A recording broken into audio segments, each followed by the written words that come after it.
Yo, so this is the producer room, powered by producer culture. Got one of my favorite guys in the game with me today, my guy Nils, aka Nils again, because he keeps striking again with these placements. Just landed this crazy record with Future, Puffin on Zooties, going on a madness on the Billboard 100. Yo, Nils, how's it going, man? Hey, Shai, thanks a lot, man, for the nice introduction. I'm doing great. I'm doing great. Happy to be here with you. Nah, fire. So yeah, as I said, we need to know how this record all came together. So where did your involvement start? Well, my involvement started in my studio where I am right now. And I was working on some ideas, some chords, some melodies, and I happened to come up with a idea that I think is it a Fender Rhodes or a Verli? I don't even remember at all anymore. And then I added a couple of other instruments to it, and I sent it to TM88, and him and Too Dope made a beat out of it.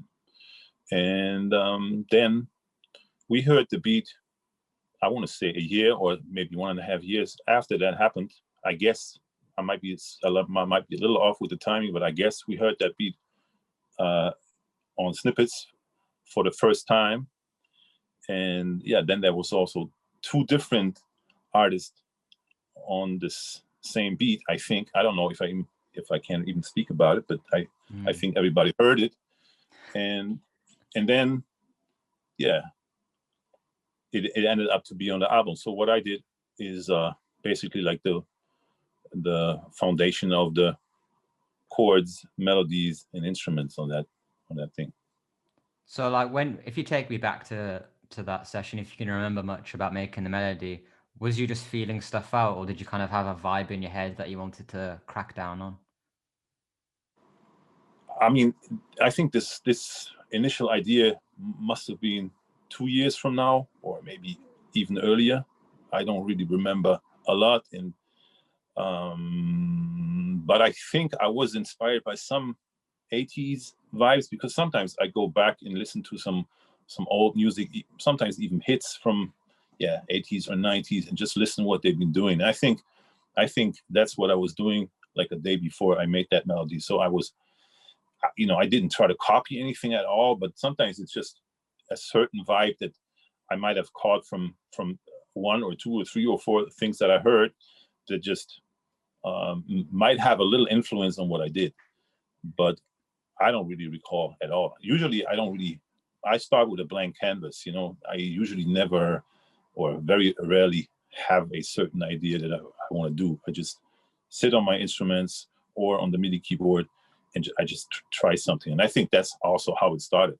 Yeah. So like it sounds like when you're making like the samples, it's quite free flowing. But do you organize stuff afterwards, or do you have an image in your mind? Okay, I'm gonna group these into a pack together, or does everything usually just get sent off as you make it, as in that batch?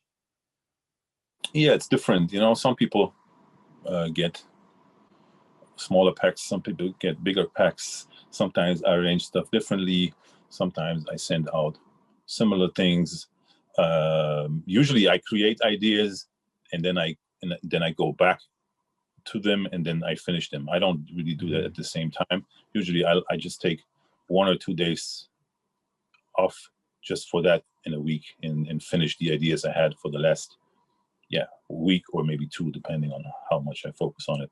Because sometimes I get so lost in the process of making something that is good to go back at it again, and listen to things. And sometimes the initial levels and everything work perfectly well, but sometimes they might have been a little off, or something is too affected or too much reverb on it. And if I take a couple of times and then go back, I usually I hear those things better from first listen.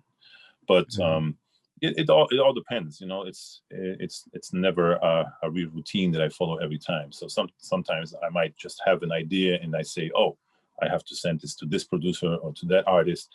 And sometimes I just don't really know if anything is good at all, and I just send it out to a few people, hoping that they like it or do something with it. So That makes sense. So going back to the record, the sample you originally laid out, how different is that from what we hear on the record? Did it get switched up much, pitched up, rearranged at all? Like, is it pretty similar to what you laid down originally? That's a good question.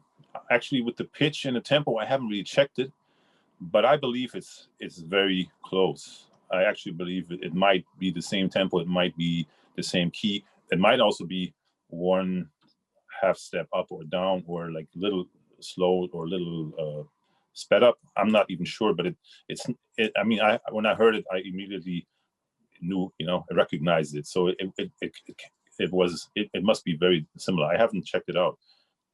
I usually never go back to stuff.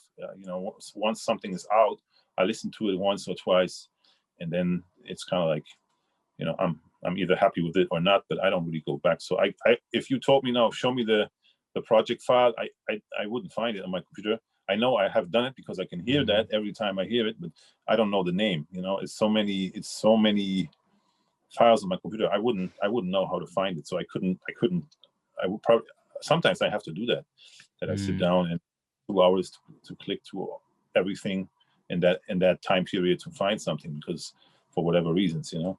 But in this case, to answer your question, it's what we hear on the beginning of the record is pretty much one of the parts that I did, and I think it might even be the original key.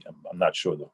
When did you first, I guess, like hear anything about, this might be on the next future project? Did you know for a while, or was it pretty soon?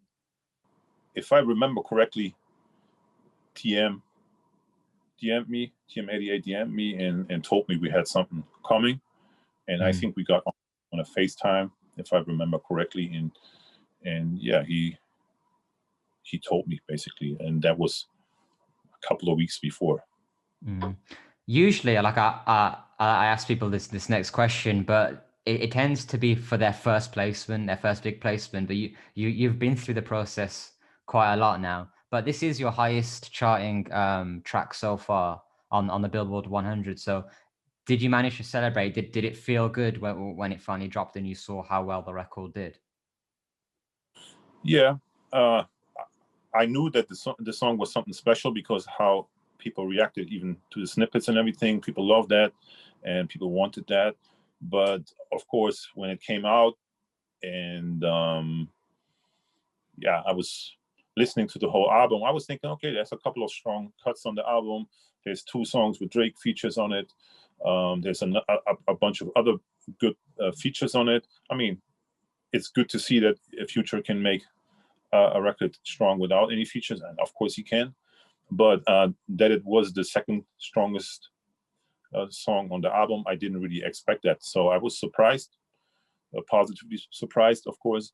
And actually, yes, I got to be honest. Sometimes there's a lot of pressure trying to have good records and big records, but I'm also working on myself, on my mental health and everything. And this time, it really made me happy, and it stayed for a while. Sometimes it can be like a high for a moment.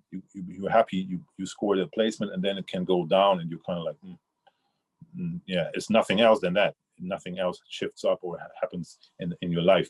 But I'm mentally more healthy now, and so yeah, I could actually, I still feel good about it. It's not so present anymore, of course, but for a couple of days, it gave me a good, positive inspiration and vibe. I'm more of a calm person anyway. I don't freak out and shout and do those kind of things.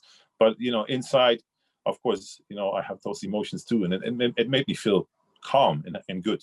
And that I like that, because sometimes the excitement is strong, but it can go away quickly, and then it ends up with the opposite. So this calm happiness that I had in that moment, yeah, it's lasting longer, and feels more healthy and less stressful, which is nice. So yeah, it was something special for me, of course.